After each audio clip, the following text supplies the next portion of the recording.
ఈరోజు ఈరోజు తెలుగుదేశం పార్టీ నాయకత్వం ఇచ్చిన అభ్యర్థిని నేను.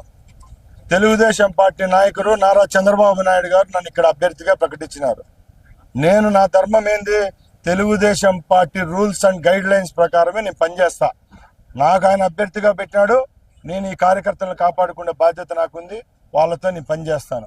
ఇప్పుడు పార్టీ నుంచి బయట వెళ్ళిన వాళ్ళ గురించి నేను కామెంట్ చేయను. ఎందుకంటే మేమంతా చట్టాపట్టాలు వేసుకొని ఒక నెల ముందు 10 రోజుల ముందు కూడా తిరిగినాం కాబట్టి వాళ్ళ వ్యక్తిగతానికి అది వదిలేస్తున్నా. నేను ఎవరి గురించి కామెంట్ చేయను.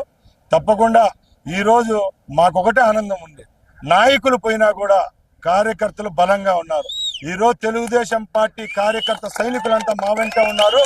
నాయకులకు ఓట్లు లేవు ఈ కాలంలో ఉండేది ప్రజలకు.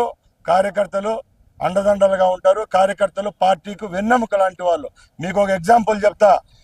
తెలంగాణలో ఒక ముఖ్యమంత్రి, కాబోయే ముఖ్యమంత్రిని ఇద్దరిని కలిసి ఒక సామాన్యమైన బీజేపీ కార్యకర్త ఓడించినాడు. ఇదే ఒక ఎగ్జాంపుల్. మొన్న జమ్మడమడుగు ఎలక్షన్లో కూడా ఇద్దరిని ఉద్దండల్లో ఇదే వైసీపీ పార్టీ అభ్యర్థి ఒక ఆయన ఇప్పుడు ఎమ్మెల్యేగా ఉన్నవాడు కూడా ఓడించినాడు. ఇటు ఎగ్జాంపుల్ చాలా ఉన్నాయి. కాబట్టి నాయకుల గురించి వదిలేయండి. కార్యకర్తలు బలంగా ఉన్నారు. ప్రజలు మా వైపు ఉన్నారు.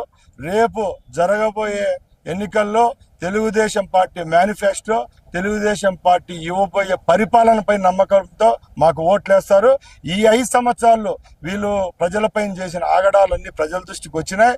ఇప్పుడు మనం ఏ వార్డుకి వెళ్ళినా, ఏ పల్లెకి వెళ్ళినా కూడా ఇవే మాకు చెప్తా ఉంటారు. కాబట్టి మా విజయానికి డోకా లేదు. ఇలాంటి కవ్వింపు చర్యలకు భయపడే వాళ్ళం కాదు. మీరే చూసినారు, వితిన్ సెకండ్స్లో, గంటల్లోనే ఇన్ని వేల మంది వచ్చినారు. దాడులు చేసుకోవడం అంత దరిద్రం పని ఏం లేదు. ఎందుకంటే ఈ నాగరిక ప్రపంచంలో దాడులు అనేవి ఇంకా చేయవలసుకోవాలి.